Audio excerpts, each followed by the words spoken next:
जब हम momentum analysis की बात करते हैं, इसका मतलब ये है कि हम चाहते हैं कि प्राइस एक डायरेक्शन में बहुत फास्ट मूव करे। We analyse trend, we analyse momentum, we analyse relative strength. ये काफी सारे कॉन्सेप्ट्स को मर्ज करके हम मल्टी टाइम फ्रेम एनालिसिस करते हैं। मोमेंटम में एक पर्टिकुलर इंडिकेटर को पिक करते हैं। अगर आप आरएसआई की फॉर्मूला देखोगे तो RSI is equal to 100 minus 100 upon 1 plus RS, ये कैलकुलेट किया जाता है। हम ये कोशिश कर रहे हैं कि कितना एवरेज गेन्स था, मतलब प्राइस अगर ऊपर आया तो कितना ऊपर आया है डिवाइडेड बाय दैट पीरियड। अगर नीचे की तरफ प्राइस गिरा है तो कितना गिरा है divided by the period. So we get average gains and average losses. आज के वीडियो में हम डिस्कस करने वाले हैं।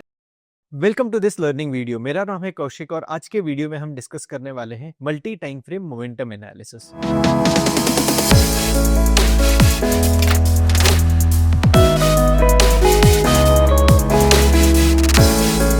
जब हम मोमेंटम एनालिसिस की बात करते हैं, इसका मतलब ये है कि हम चाहते हैं कि प्राइस एक डायरेक्शन में बहुत फास्ट मूव करे। इस वीडियो में आगे बढ़ने से पहले I will request you to subscribe to this channel. We make very interesting videos. अब हम चलते हैं हमारे वीडियो की तरफ। मल्टी टाइम फ्रेम मोमेंटम का मतलब ये है कि हम मोमेंटम एनालिसिस करेंगे बट मल्टीपल टाइम फ्रेम्स में। अब आपने मल्टी टाइम फ्रेम एनालिसिस सुना होगा, तो मल्टी टाइम फ्रेम एनालिसिस में यही चीजें हम एनालाइज करते हैं। We analyse trend, we analyse momentum, we analyse relative strength.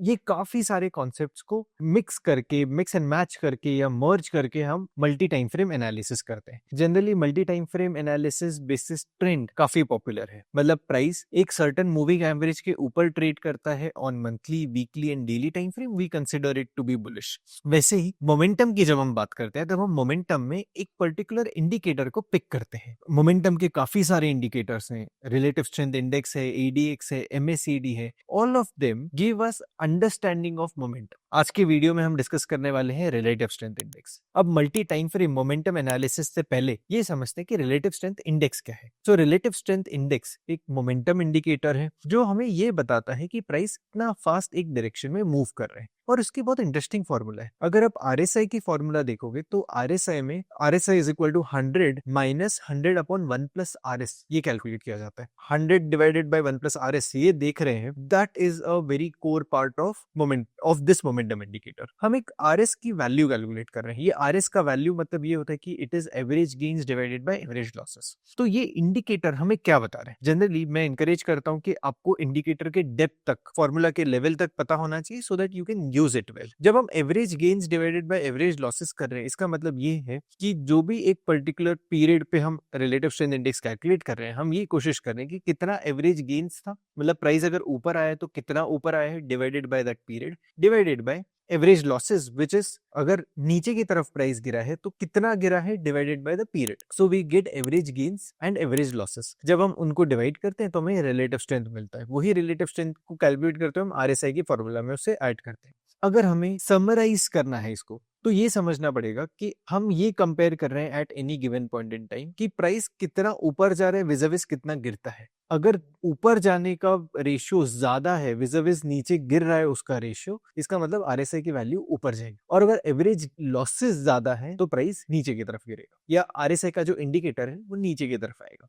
तो this is the core understanding कि हम गेन्स वर्सेस लॉसेस को कैलकुलेट करते जा रहे हैं। सो रिलेटिव स्ट्रेंथ इंडेक्स हमें ये बता रहा है कि प्राइस कितना मोमेंटम में है। नाउ बेसिस दिस फॉर्मूला हम आरएसआई की वैल्यू को दो पार्ट में डिवाइड कर सकते हैं। अगर हम आरएसआई 50 कैलकुलेट करें, अब आरएसआई बीइंग एन ऑसिलेटर वो 0 to 100 के बीच में ऑसिलेट करता है। क्यों करता है? क्योंकि हमने आरएसआई के फॉर्मूला में 100 माइनस फिर एक आरएस का स्ट्रक्चर कैलकुलेट किया, right. So 100 minus 100 divided by 1 plus RS. तो 100 में से सब्ट्रैक्ट के, इसका मतलब हमने इस इंडिकेटर को बैंडेड कर दिया है, एक बैंड में ऐड कर दिया है कि वो 0 to 100 के बीच में ऑसिलेट करता रहेगा। इसका मतलब बहुत क्लियर हो गया कि अगर 0 सबसे लोएस्ट वैल्यू है और 100 सबसे मैक्सिमम वैल्यू है, इसका मिड वैल्यू क्या होगा? 50। So 50 is a value where average gains would be equivalent to और इक्वल टू एवरेज लॉसेस। मतलब आरएसआई 50 की ये एक वैल्यू है कि जहां पे क्लियरली पता चल रहा है कि कोई जीत नहीं रहा, ना सेलर्स जीत रहे, ना बायर्स जीत रहे, ना बुल्स जीत रहे, ना बेयर्स जीत रहे। ये अंडरस्टैंडिंग है। So RSI 50 is a neutral zone. अगर इतना कंक्लूड हो पा रहा है, इतना हम समझ पा रहे हैं कि आरएसआई 50 एक न्यूट्रल जोन है, ना यहाँ पे बुलिश सेंटीमेंट है ना बेरिश सेंटीमेंट है, इसका मतलब ये है कि इस जोन के आसपास, क्योंकि ये 50 का एक लेवल नहीं हो सकता, क्योंकि 50 प्राइस 50 पे कंसिस्टेंटली रहे ये जरूरी नहीं है, बट एक शॉर्ट बैंड में रह सकता है। इसका मतलब ये है कि अगर 0 to 100 एक ऑसिलेटर है, आरएसआई एक ऑसिलेटर है बिटवीन 0 एंड 100 और 50 उसका न्यूट्रल जोन है, तो 10 पॉइंट ऊपर और 10 पॉइंट नीचे मतलब 40 से लेके 60 तक का ये एक रेंज है ना, वो न्यूट्रल रेंज है। क्योंकि एग्जैक्टली 50 थियोरिटिकली हो सकता है पॉसिबल, बट मार्केट में ऐसा पॉसिबल नहीं कि 50 अगर साइडवेज है, कंसोलिडेट कर रहा है तो 50 पे ही हमेशा कंसिस्टेंट रहे, ऐसा होगा नहीं। थोड़ा प्लस माइनस हमें एरर देना पड़ेगा। सो उस कैलकुलेशन के हिसाब से if RSI is trading between 40 and 60 that means it is in neutral territory. यहाँ पे कोई एस्टैब्लिश ट्रेंड नहीं है, और 40 के नीचे है तो बेरिश ट्रेंड हो गया, 60 के ऊपर है तो बुलिश ट्रेंड हो गया। अब ये हमें समझ में आ रहा है कि आरएसआई को हमने आगे जाते हुए और थोड़ा सा डिकोड कर दिया कि 60 के ऊपर बुलिश, 40 के नीचे bearish, and then largely we are looking at momentum. अब एक स्टेप पीछे आते हैं और कि हम बात कर रहे हैं मल्टी टाइम फ्रेम एनालिसिस की और multi time frame momentum analysis की। अब आइडिया आ रहा है कि RSI above 60 is bullish, it is also suggesting momentum. अब आरएसआई के ऐसे 5 और डिटेल्ड कॉन्सेप्ट है, RSI range shift and RSI divergence and so on. So we are touching only one aspect of RSI analysis कि हम अभी सिर्फ इतना ही कंक्लूड कर रहे हैं कि 60 के ऊपर बुलिश है, 40 के नीचे बेरिश है। ये साइंस अपने आप में काफी वास्ट है।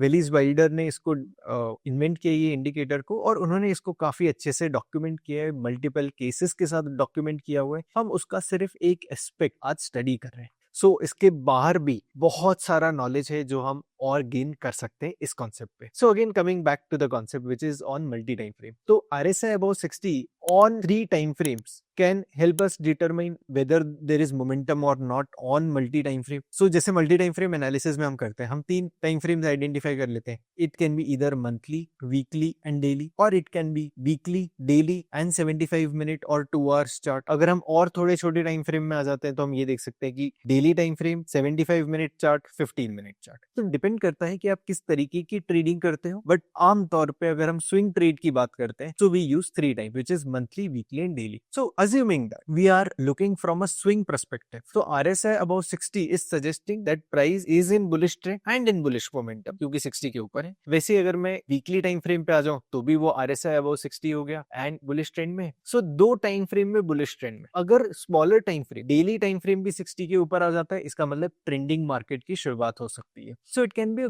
गुड ट्रेडिंग सिस्टम और a trading strategy where price is trading above 60 RSI on all 3 time frames, or maybe on monthly and weekly it is trading above 60 RSI, और डेली टाइम फ्रेम में जैसे ही 60 RSI को break करें हम participate कर सकते हैं। सो ये एक इंटरेस्टिंग सेटअप बन सकता है। आज इसी वीडियो में हम कुछ एग्जांपल्स देखेंगे और यही साइंस को और आगे एक्सप्लोर करेंगे। So let us develop a strategy around it. Now this strategy is just an indicative कि हम ऐसे ट्रेड कर सकते हैं, अपने आप में ये कंप्लीट स्ट्रेटेजी नहीं है। इसके अंदर और भी कुछ चीजें अगर आप ऐड कर देते हैं तो ये स्ट्रेटेजी कंप्लीट हो सकती है। So understanding some concept of relative strength, so not relative strength index but relative strength, अगर हम इसको बोरो करते हैं, थोड़ी स्टडीज हम फंडामेंटल की बोरो करते हैं और उसके साथ हम मल्टी टाइम फ्रेम एनालिसिस करते हैं ऑफ मोमेंटम, हमें काफी अच्छे ट्रेड ट्रिगर्स मिल सकते हैं। हम इसको आगे एक्सप्लोर कर सकते हैं। सो आज के सेशन में, आज के इस वीडियो में हम एक शॉर्ट स्ट्रेटेजी बनाते हैं। So RSI above 60 on monthly, RSI above 60 on weekly time frame, and whenever on daily time frame RSI goes above 60, we participate in that game. अगर वो कंसोलिडेशन का ब्रेकआउट है तो बहुत अच्छा है, और हम इस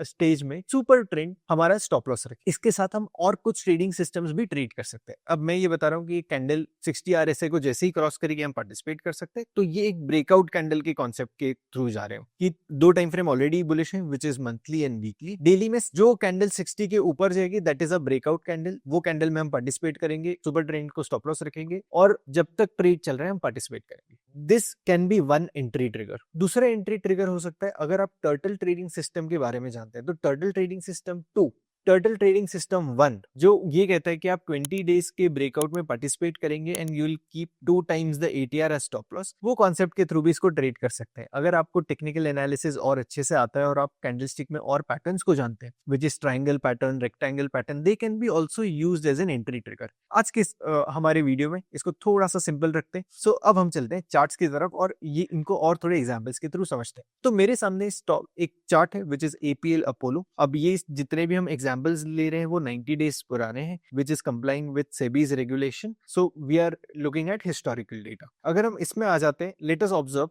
कि इस पॉइंट पे RSI on from 2022 it is above 60। अगर इसी को मैं थोड़ा सा और जूम आउट, अगर हम ये चार्ट को ऑब्जर्व करेंगे तो RSI अबव 60 ये लेवल है, मैंने यहाँ पे मार्क करके रखा है। तो ये 60 के ऊपर ट्रेड कर रहे हैं 2021 से, तो एक लंबा टाइम है कि जिसमें RSI 60 के ऊपर। अब यहाँ पे आ जाते हैं on the weekly time frame. If we observe RSI above 60 is in the week of 12th June 2023। तो इस हफ्ते में प्राइस 60 RSI के ऊपर गए। वही उसी ड्यूरेशन में अगर आप यहाँ पे देखोगे, so this is the level where RSI is 71।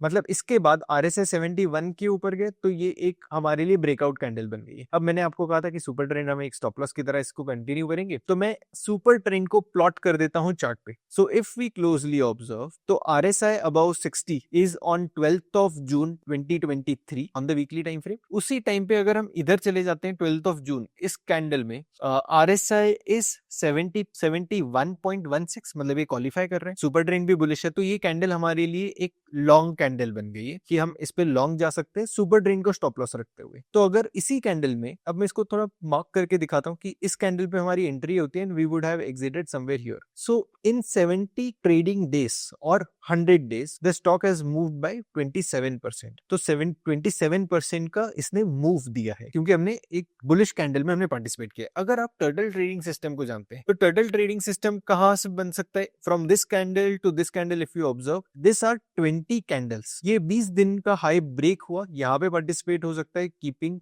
Super trend as stop loss, तो वो सुपर ट्रेंड का जो लो है यहाँ पे ब्रीच हो गया। सो बहुत सारे ट्रेडिंग स्टाइल्स और चीजें बन सकते हैं इसमें, बट हम आज के इसमें एकदम सिंपल तरीके से इसको समझ रहे हैं। अब हम अगले एग्जाम्पल की तरफ चलते हैं। So if we observe this chart is of Dixon. Dixon भी काफी टाइम से RSI 60 के ऊपर है from 1st of November 2023 and अगर हम इसी केस में इधर ऑब्जर्व करेंगे इन वीक ऑफ 22 मई 2013 प्राइस जो है 60 RSI के ऊपर चला गया। RSI की अगर आप वैल्यू देखो, यहाँ पे आपको वैल्यू दिखेगी, अगर वो वैल्यू की तरफ चलते हैं तो दिस इज 61.93। तो यहाँ पे एक तो RSI की वैल्यू 61.93, बट अब मंथली टाइम फ्रेम में आ जाते हैं, वही 2 मई की जो कैंडल है उसमें RSI 54 है, तो अभी क्वालिफाई नहीं हो रहा। अगले इसमें चलते हैं, अगले महीने which is month of June, यहाँ पे भी क्वालिफाई नहीं हो रहा। मैं और आगे चलता हूँ where it is 55। This is the value in month of August 2023। RSI on a monthly time frame has cross 60, अभी वैल्यू है 62.79। तो हम इसी महीने में अगस्त के मंथ में ये प्राइस ऊपर गए, तो सब्सिक्वेंटली यहाँ पे आ जाते हैं on the weekly time frame if we observe which is 31 July का महीना है। इसी टाइम पे RSI has also started going above 60, 67.65 हो गया कि RSI 60 के ऊपर आ गए। उसी टाइम पे सब्सिक्वेंटली इधर देखते हैं तो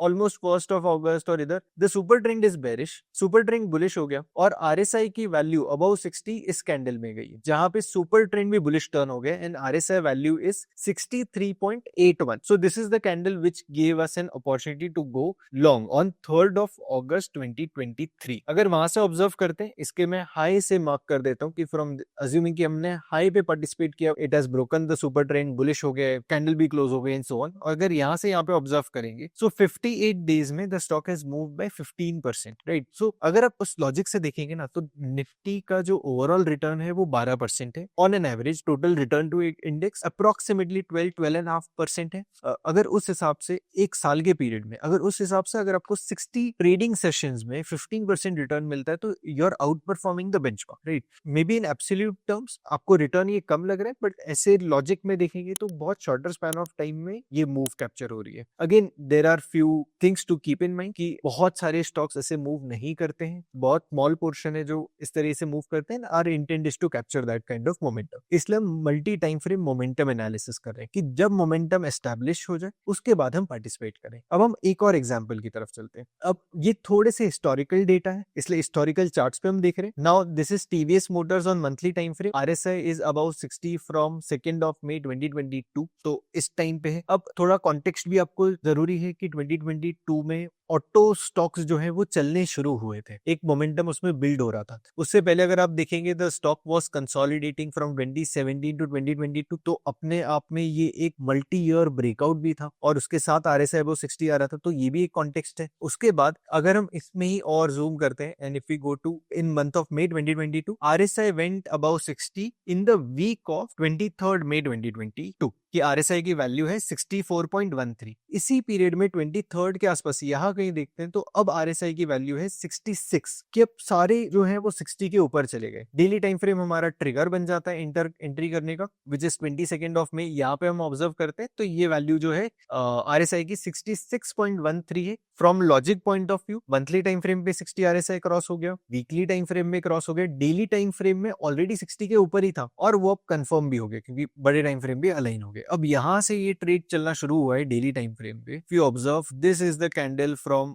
23rd May, यहाँ से लेके ये मूव तक अगर हम ऑब्जर्व करेंगे, सो 123 trading sessions which is 179 calendar days, इसमें ये स्टॉक 49% मूव हुआ है। सो if in the entire Nifty 500 universe, if you can get few stocks which are qualifying for multi-time frame momentum और उसके बेसिस पे अगर आप ये ट्रेंड राइड कर सकते हैं तो बहुत इंटरेस्टिंग अपॉर्चुनिटीज बन सकती हैं। ये जितने भी स्टॉक्स हैं हिस्टोरिकल डेटा पे हमने एग्जांपल देखा हुआ है, तो आप ये देख सकते हैं, ये आप समझ सकते हैं, कंक्लूड कर सकते हैं कि इसमें एक हाइंडसाइट बायस भी है कि स्टॉक जो चल चुके हैं उनका हमने एग्जाम्पल लिए, बट आमतौर पे जो स्टॉक्स मल्टी टाइम फ्रेम में RSI में क्वालिफाई होते हैं वो इन तरीके की मूव देने की प्रोबेबिलिटी रखते हैं। सो हम इसको डिसमिस नहीं कर सकते ये fact. So I will encourage you to explore multi time frame relative strength index concept. इसको आप बहुत ज्यादा डिटेल में समझ सकते हैं और आप इस पे स्टडी कर सकते हैं। You can identify good trading opportunities for you. So that's it from this video. अगर आपको वीडियो पसंद आया तो इस वीडियो को लाइक करें, कमेंट सेक्शन में मुझे बताइए कि आप इस कॉन्सेप्ट को कैसे यूज करेंगे, and I will see you in my next video. Investments in the securities market are subject to market risks. Read all the related documents carefully before investing.